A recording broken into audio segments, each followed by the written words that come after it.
My name is Lex, and this is my personal financial plan. So, ever since I was young, saving has always been my main goal. I never got an allowance, so I had to get creative with my finances. I heavily relied on the cash gifts and ampouts I got during birthdays and holidays, but aside from that, that was it.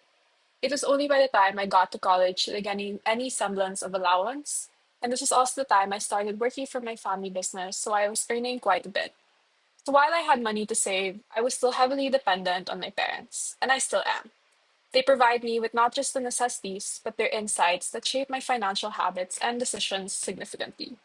So while their help is invaluable, I wanted to forge my own path. I wanted to be able to make financial choices confidently and independently without always second guessing myself based on another's opinion. So given this, I've decided to create 7 steps to try and actualize this goal of mine. So, starting with the short term goals, which are my plans for the next 1 to 5 years, I hope to open a dollar savings account, have a rewards card, get my own credit card, and as well as my own PhilHealth, which are all topics I delve deeper into my paper. So, I also touch on some of my long term goals, which are the plans I have in the longer run when I finally have a more generous and stable job.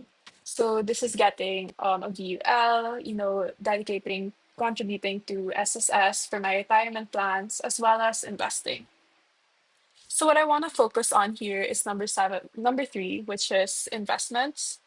So I think that even with various investment options, I think that my only focus for investing will really be on real estate. I think that other options such as time deposits, mutual funds, or stocks, they seem to be a bit too volatile, and for me, the risk isn't really worth the return.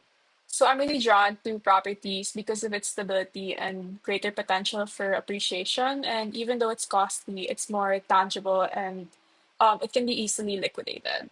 So, nevertheless, another thing I see myself investing in is, and something that we never discussed in class, are jewelries and accessories. I think that high valued and real jewelry, such as watches, diamonds, and even some bags, can serve both as an investment and a status symbol. So, unlike many traditional investments, jewelry or like watches, they tend to retain its value and even appreciate over time. And more importantly, it's easy to liquidate it when cash is needed.